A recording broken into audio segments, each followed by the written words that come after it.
1 Samuel, chapter 22. Read by Joe DeNoia, Chesterfield, New Jersey. David therefore departed thence, and escaped to the cave Adullam. And when his brethren and all his father's house heard it, they went down thither to him. And every one that was in distress, and every one that was in debt, and every one that was discontented, gathered themselves unto him, and he became a captain over them. And there were with him about 400 men.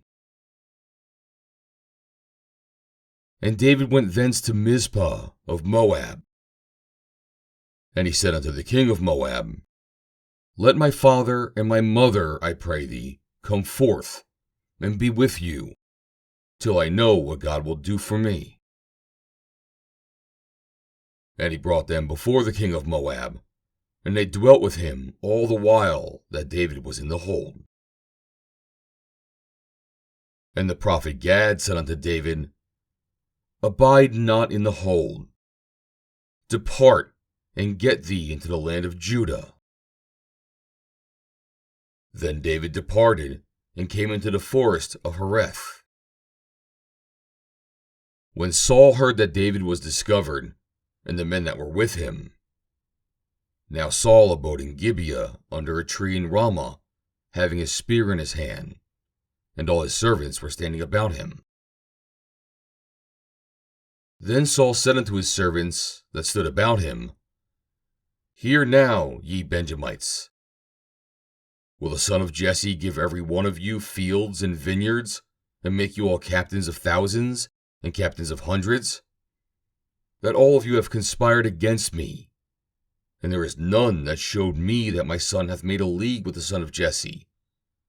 And there is none of you that is sorry for me, or showed unto me that my son hath stirred up my servant against me, to lie in wait, as at this day. Then answered Doeg the Edomite, which was set over the servants of Saul, and said, I saw the son of Jesse coming to Nob, to Ahimelech, the son of Ahitub. And he inquired of the Lord for him, and gave him victuals, and gave him the sword of Goliath, the Philistine. Then the king sent to call Ahimelech, the priest, the son of Ahitub, and all his father's house, the priests that were in Nob. And they came all of them to the king. And Saul said, Hear now, thou son of Ahitub. And he answered, Here I am, my lord. And Saul said unto him, Why have ye conspired against me, thou and the son of Jesse, in that thou hast given him bread and a sword, and hast inquired of God for him, that he should rise against me, to lie in wait, as at this day? Then Ahimelech answered the king, and said, And who is so faithful among all thy servants as David, which is the king's son-in-law, and goeth at thy bidding, and is honorable in thine house? Did I then begin to inquire of God for him? Be it far from me. Let not the king impute anything unto his servant, nor to all the house of my father.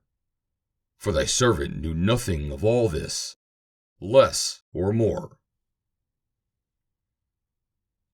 And the king said, Thou shalt surely die, Ahimelech, thou and all thy father's house.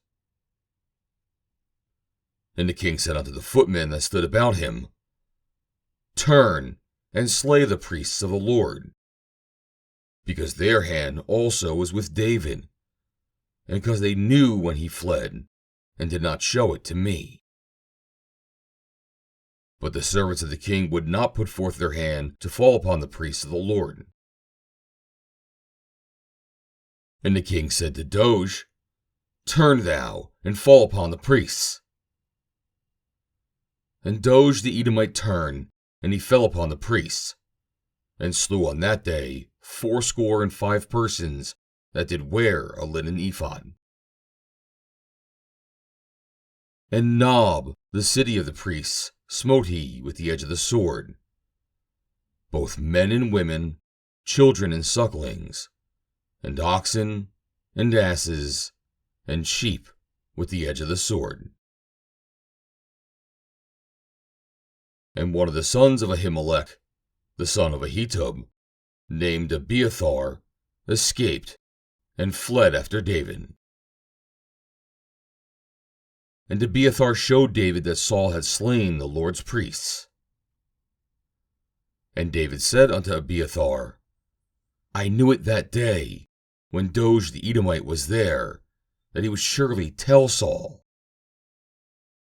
I have occasioned the death of all the persons of thy father's house. Abide thou with me. Fear not, for he that seeketh my life seeketh thy life. But with me thou shalt be in safeguard. End of chapter 22.